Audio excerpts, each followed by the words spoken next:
पहले हम इसका इंटीग्रेट करेंगे, इसको अलग से इंटीग्रेट को x के साथ लिखेंगे, फिर 3x लिखेंगे और फिर इंटीग्रेट के साथ 9 बाहर लिख देंगे और 1 अंदर लिख देंगे, क्योंकि हमारे पास कोई नहीं है। अब इसका इंटीग्रेट लेंगे, इंटीग्रेट में हमारे पास x की एक पावर ऐड हो जाती है और डिवाइड हो जाती है, और फिर अगले में x स्क्वायर हो जाएगा और नीचे में डिवाइडेड बाई 2 हो जाएगा, फिर 9। अब इसका डेरिवेटिव हमारे पास 1 होता है, लेकिन हमारे पास 1 का इंटीग्रेट x होता है। अगर हम बात करें इंटीग्रेशन और डिफरेंशिएशन की कि इसमें डिफरेंस क्या है, तो हमारे पास जो इंटीग्रेशन होगी ना, उसमें हमारे पास जो उसकी पावर होती है ना वैल्यू की, वो डिवाइड में आ जाती है और एक ऐड हो गया, ठीक है। और जहाँ पे डिफरेंशिएशन होती है, डिफरेंशिएशन में हमारे पास जो पावर होती है, वो जब हम उसको डिफरेंशिएट करते हैं तो पावर एक कम हो जाती है ऊपर से, और जो असल में रियल वाली वैल्यू पावर होती है ना, वो उसके साथ जाके मल्टीप्लाई हो जाती है। हमारे पास नेक्स्ट क्वेश्चन है। अब इसमें हम अलग अलग कर देंगे, वाई स्क्वायर अलग, 8 को बाहर और वाई अंदर, ठीक है। और कांस्टेंट है तो इसको बाहर रख दिया, और dy 1 dy, ठीक है। अब हम इसको इंटीग्रेट कर देते हैं, वाई क्यूब हो जाएगा क्योंकि पावर एक ऐड हो जाएगी, 8y²/2 प्लस √2 1 का इंटीग्रेट y होता है, ठीक है।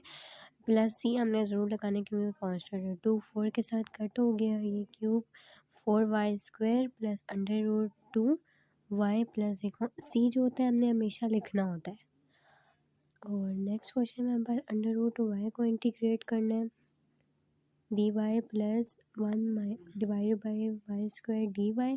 अब हम इसको इंटीग्रेट करते हैं, y की वैल्यू √ है तो 1/2 हो जाएगी, और हमने एक ऐड करना है 1/2 प्लस 1, और डिवाइड में भी 1/2 प्लस 1 लिखना है।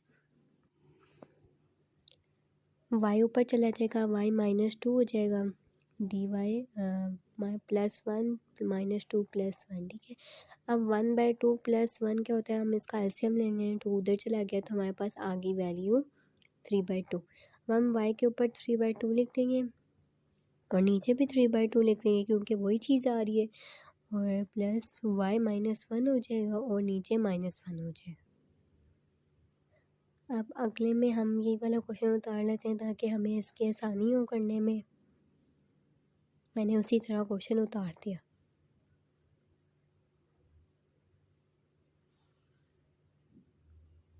अब जो नीचे 2 था, 3/2 था, 2 नीचे डिवाइड हो रहा है, ऊपर जाके मल्टीप्लाई हो जाएगा, और ये माइनस हो गया। अब इसको माइनस को प्लस के साथ मल्टीप्लाई करवाएंगे तो माइनस ही आएगा। अब ये हमारे पास नेक्स्ट क्वेश्चन है 4। अब इसमें होल स्क्वायर है। अब पहले हम होल स्क्वायर को खोलेंगे फिर आगे सॉल्व कर सकते हैं, वरना अभी इस तरह आसान नहीं होगा हमारे लिए। तो इस वजह से हम इसके फार्मूले को खोलते हैं, x² + 2xy + y² वाले को। 4 हमारे पास a है, मतलब 16 हो गया स्क्वायर, x² था होल स्क्वायर, हमारे पास स्क्वायर आ गया 2x² × 4। अब हमने इसको सिंपल लिख दिया। अब हम इसको इंटीग्रेट कर देते हैं, 16 को बाहर लिख देते हैं, 1 लिख देते हैं, x4 लिख देते हैं, और dx आपने ज़रूर लिखना है हर इंटीग्रेट के साथ। अगर नहीं लिखेंगे तो वो फिर इस आराम से इंटीग्रेट नहीं हो सकता। x5/5 प्लस 8 x³ प्लस सी आपने ज़रूर लिखना है ताकि हमारे पास पता लग जाए कि हम इंटीग्रेट करें। इंटीग्रेट में हमेशा हम सी को कांस्टेंट लिखते हैं।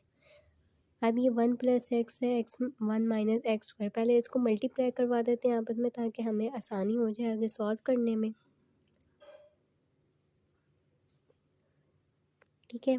मल्टीप्लाई करवा लिया आपस में। अब हम इसको अलग अलग करके लिख देते हैं, 1 को अंदर लिखें बाहर लिखें एक ही बात है, इतना मसला नहीं। dx साथ ज़रूर,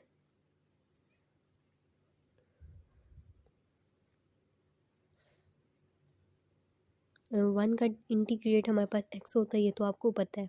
x² / 2 माइनस x माइनस गलती हो गई है, माइनस है, ठीक है, प्लस सी मैं सही भी करते थे।